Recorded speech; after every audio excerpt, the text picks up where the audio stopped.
వలస నాయకత్వ లోపం కొన్ని జిల్లాల్లో వైసీపీకి శాపంగా మారుతుంది.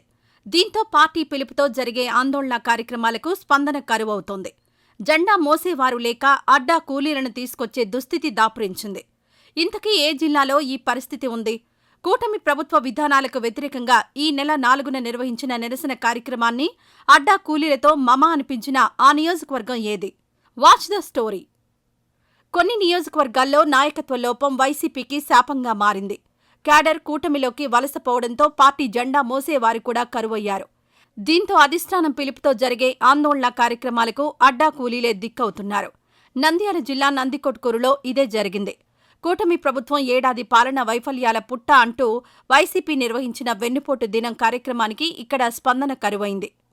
కర్నూలు నుంచి అడ్డా కూలీలను నందికొట్కూరు తీసుకొచ్చి ప్రోగ్రాంను పూర్తి చేయాల్సిన దుస్థితి దాపురించింది. ఫ్యాన్ పార్టీ నేతలు తమ ఉనికిని కాపాడుకునేందుకు ప్రయత్నించారే తప్ప ఈ ప్రోగ్రాంను సీరియస్గా తీసుకోలేదన్న విమర్శలొచ్చాయి. క్యాడర్ రోడ్డెక్కినా నేతలు మాత్రం ఇళ్లకే పరిమితం అవ్వడాన్ని పరిశీలిస్తే ఫ్యాన్ పార్టీ పరిస్థితి ఎలా ఉందో అర్థం చేసుకోవచ్చు. వైసీపీ ప్రభుత్వ హయాంలో టీడీపీ ఏదైనా నిరసనకు పిలుపునిస్తే ముందుగా పోలీసులు అడ్డంకులు సృష్టించేవారు. క్యాడర్తో పాటు లీడర్లను ఎక్కడికక్కడ అరెస్ట్ చేసేవారు. కొన్నిసార్లు నేతలను గృహ నిర్బంధం చేసిన సందర్భాలు ఉన్నాయి. ప్రజాస్వామ్యంలో నిరసనలకు తావులేదన్నట్టుగా నిరంకుశ విధానాలను అనుసరించారు అప్పటి పాలకులు. ఉద్యమాలపై ఉక్కుపాదం మోపేవారు. కానీ కూటమి ప్రభుత్వం అలా చేయలేదు. ఫ్యాన్ పార్టీ ఆందోళనలకు ఫ్రీ హ్యాండ్ ఇచ్చింది. అయినా నందికొట్కూరులో స్పందన అంతంత మాత్రమే. నంద్యాల జిల్లా నందికొట్కూరు ఒకప్పుడు వైసీపీకి కంచుకోట. 10 ఏళ్ల నుంచి ఇక్కడ ఫ్యాన్ పార్టీకి తిరుగులేదు. కానీ గత ఎన్నికల్లో బోల్తా పడింది. గత ఎన్నికల ముందు తర్వాత ఫ్యాన్ పార్టీ ముఖ్య నాయకులు, కార్యకర్తలు తెలుగుదేశంలో చేరారు. ఏడాది కాలంగా ఉన్న క్యాడర్ను పలకరించే నాయకుడే కరువయ్యారు. దీంతో కొందరు మాజీ MLA Byreddy Rajasekhar Reddy, Nandyal TDP MP Byreddy Shabari సమక్షంలో సైకిలెక్కారు. మరికొందరు వైసీపీ కార్యకర్తలు Nandyal parliament Telugudesam in charge Mandra Shivanandareddy, MLA Gitta జయసూర్యతో పసుపు కండువాలు కప్పించుకున్నారు. దీంతో నందికొట్కూరు నియోజకవర్గంలో వైసీపీ పరిస్థితి అగమ్య గోచరంగా తయారైంది. జగన్ పాలనలో నందికొట్కూరు ఇన్ఛార్జిగా ఉన్న బైరెడ్డి సిద్ధార్థరెడ్డి తన హవా నడిపారు. 2019లో ఇక్కడి నుంచి ఫ్యాన్ పార్టీ ఎమ్మెల్యేగా ప్రాతినిధ్యం వహించిన ఆర్దర్కు గత ఎన్నికల్లో సీట్ ఇవ్వలేదు. దీంతో వైసీపీకి గుడ్ బై చెప్పి కాంగ్రెస్ అభ్యర్థిగా బరిలోకి దిగి ఓడిపోయారు. వైసీపీ నుంచి పోటీ చేసిన దారా సుధీర్, టీడీపీ నేత గిత్తా జయసూర్య చేతిలో పరాజయం పాలయ్యారు. ఆ తర్వాత నుంచి నందికొట్కూరులో ఫ్యాన్ పార్టీకి నాయకత్వం లేకుండా పోయింది. సిద్ధార్థరెడ్డి పార్టీకి దూరంగా ఉంటున్నారు.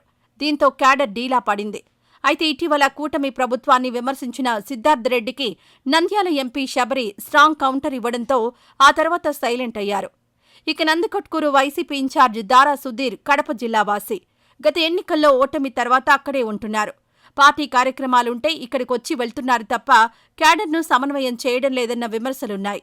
ఇటు సుధీర్, అటు సిద్ధార్థరెడ్డి నందికొట్కూరుకు మొహం చాటేయడంతో ఫ్యాన్ పార్టీ పటిష్టత ప్రశ్నార్థకంగా మారింది. కూటమి ప్రభుత్వ విధానాలకు వ్యతిరేకంగా ఈ నెల 4న నిర్వహించిన నిరసనకు క్యాడర్ నుంచి పెద్దగా స్పందన రాలేదు. దీంతో చేసేదేమీ లేక కర్నూలు నుంచి అడ్డా కూలీలను నందికొట్కూరు తీసుకొచ్చి మమ అనిపించారు. ఒక్కొక్కరికి 500 రూపాయలిస్తే ఇక్కడికొచ్చామని కూలీలు కుండబద్దలు కొట్టడంతో వైసీపీ పరువు పోయింది. దీంతో ఫ్యాన్ పార్టీ ప్రతిష్ట మసకబారింది. నందికొట్కూరులో వైసీపీకి నాయకత్వ లోపమే కాదు, జెండా మోసే క్యాడర్ కూడా కరువయ్యారు. అధినాయకత్వం ఇక్కడ పార్టీని గాలికొదిలేసిందన్న కామెంట్స్ వస్తున్నాయి. భవిష్యత్తులో అయినా నందికొట్కూరులో ఫ్యాన్ పార్టీ పరిస్థితి మారుతుందో లేదో చూడాలి.